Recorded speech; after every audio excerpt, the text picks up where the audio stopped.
राधे राधे। जय श्री कृष्णा भक्तों, आप सभी का स्वागत करती हूँ आज की मेरी इस वीडियो में। आज की वीडियो में हम पुरुषोत्तम मास के 16वें अध्याय का श्रवण करेंगे। 16वें अध्याय में माता पिता की सेवा और आज्ञा पालन के महत्व को बताया गया है। इस अध्याय में बताया गया है कि जो संतान अपने माता पिता की सच्चे मन से सेवा करती है और उनकी आज्ञा का पालन करती है, उस पर स्वयं पुरुषोत्तम भगवान प्रसन्न होते हैं। अध्याय में पवित्र नदियों गंगा, यमुना, सरस्वती में स्नान करने का महत्व बताया है और साथ ही पुंडरीक की कथा के माध्यम से यह शिक्षा दी गई है कि सभी तीर्थों का भ्रमण करने या यज्ञ करने से भी अधिक बढ़कर अपने माता पिता की सेवा करना है।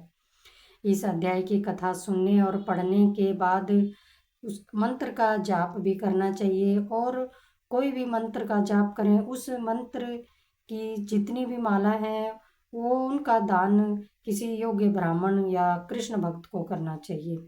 अधिक मास के दौरान कथा श्रवण और दान करने से जन्म जन्मांतर के पाप नष्ट होते हैं और अक्षय पुण्य की प्राप्ति होती है। चलिए अब पुरुषोत्तम मास के 16वें अध्याय का कथा का प्रारंभ करते हैं। आगे की कथा इस प्रकार है। श्री नारायण बोले, हे महाप्राज्ञ, हे नारद, वाल्मीकि ऋषि ने जो परम अद्भुत चरित्र धृष्ट धनवा राजा से कहा, उस चरित्र को मैं कहता हूँ, तुम सुनो। वाल्मीकि ऋषि बोले, हे धृष्ट धनवन, हे महाराज, हमारे वचन को सुनिए। गरुड़ जी ने केशव भगवान की आज्ञा से इस प्रकार ब्राह्मण श्रेष्ठ से कहा। गरुड़ जी बोले, हे द्विज श्रेष्ठ, तुमको 7 जन्म तक पुत्र का सुख नहीं है। यह जो वचन हरि भगवान ने कहा है सो इस समय तुमको वैसा ही है। फिर भी कृपा से स्वामी की आज्ञा पाकर मैं तुमको पुत्र दूंगा। हे तपोधन, हमारे अंश से तुमको पुत्र होगा, जिस पुत्र से गौतमी के साथ तुम मनोरथ को प्राप्त करोगे, किंतु उस पुत्र से होने वाला दुख तुम दोनों को अवश्य होगा। हे द्विज शार्दुल, तुम धन्य हो जो तुम्हारी बुद्धि हरि भगवान में लगी हुई है। हरि भक्ति सकाम हो अथवा निष्काम हो, हरि भगवान को दोनों ही प्रिय हैं। मनुष्यों का शरीर जल के बुदबुद के समान क्षण में नाश होने वाला है। उस शरीर को प्राप्त करके जो हृदय में हरि के चरणों का चिंतन करता है वह धन्य है। इस अत्यंत ही दुस्तर संसार से तारने वाले हरि भगवान के अलावा दूसरा और कोई नहीं है।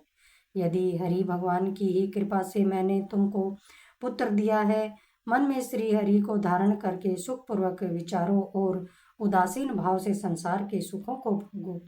वाल्मीकि ऋषि बोले, गौतमी और सुदेव दोनों स्त्री पुरुष के देखते देखते उत्तम वर को देकर उसी समय गरुड़ पर सवार होकर भगवान हरि शीघ्र ही वैकुंठ को चले गए। सुदेव शर्मा भी स्त्री के साथ अपने मन के अनुसार पुत्र रूप वर को पाकर अपने घर को आया और उत्तम गृहस्थ आश्रम के सुख को भोगने लगा। कुछ समय बीतने के बाद गौतमी को गर्भ रहा और 10वां महीना प्राप्त होने पर गर्भ पूर्ण हुआ।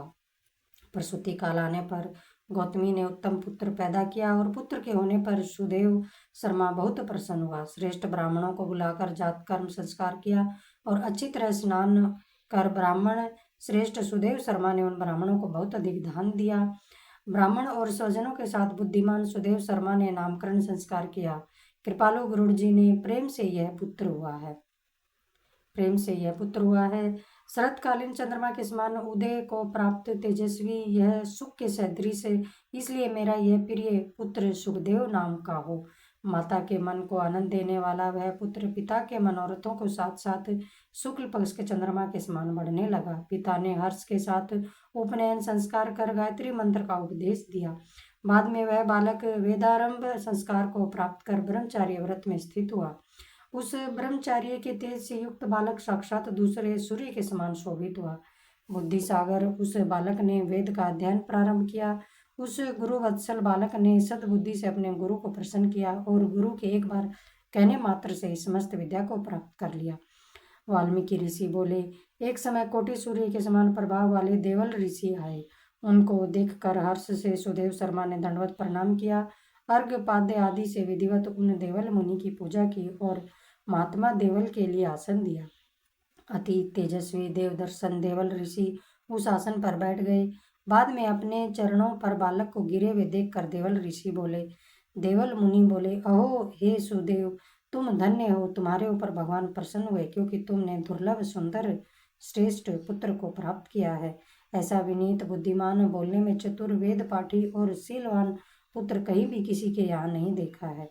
हे पुत्र, यहाँ आओ, तुम्हारे हाथ में यह कौतुक क्या देखता हूँ। सुंदर छत्र, 2 चामर यव रेखा के साथ कमल जानों तक लटकने वाली हाथी के सूंड के समान ये तुम्हारे हाथ, कान तक फैले हुए विशाल लाल नेत्र, शरीर गोल आकार का, त्रिवली से युक्त पेट है। इस प्रकार उस बालक के विषय में कहकर उस ब्राह्मण को उत्कंठित देखकर देवल ऋषि फिर बोले, अहो ये सुदेव, यह तुम्हारा लड़का गुणों का समुद्र है। कंधा और कोख का संधि स्थान गूढ़ है, शंख के समान उतार चढ़ाव युक्त गला वाला, चिक्कण टेढ़े सिर के बाल वाला, ऊंची छाती, लंबी गर्दन, बराबर कान, बैल के समान कंधा, इस तरह से समस्त लक्षणों से युक्त यह पुत्र श्रेष्ठ भाग्य का निधि है।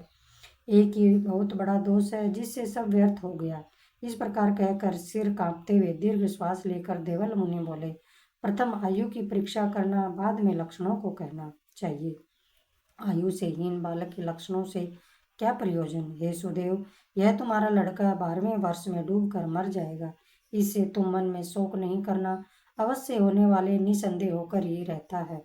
मरणासन को औषध देने के समान उसकी कोई प्रतिक्रिया नहीं है। वाल्मीकि मुनि बोले, देवल मुनि इस प्रकार कहकर ब्रह्मलोक को चले गए और गौतमी के साथ सुदेव ब्राह्मण पृथ्वी पर गिर गया। पृथ्वी पर पड़ा हुआ देवल ऋषि के कहे हुए वचनों को स्मरण कर चिरकाल तक विलाप करने लगा। बाद में उसकी स्त्री गौतमी धैर्य धारण करती हुई पुत्र का अपनी गोद में लेकर प्रथम प्रेम से पुत्र का मुख चुम्बन कर बाद में पति से बोली। गौतमी बोली, हे द्विजराज, होने वाली वस्तु में भय नहीं करना चाहिए। जो नहीं होने वाला है वह कभी नहीं होगा, और जो होने वाला है वह होकर रहेगा। क्या राजा नल, रामचंद्र और युधिष्ठिर दुख को प्राप्त नहीं हुए?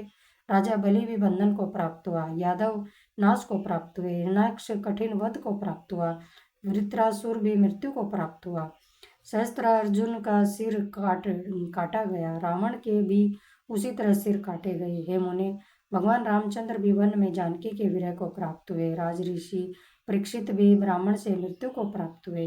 हे मुनीश्वर, इस प्रकार जो होने वाला है वह अवश्य होता है।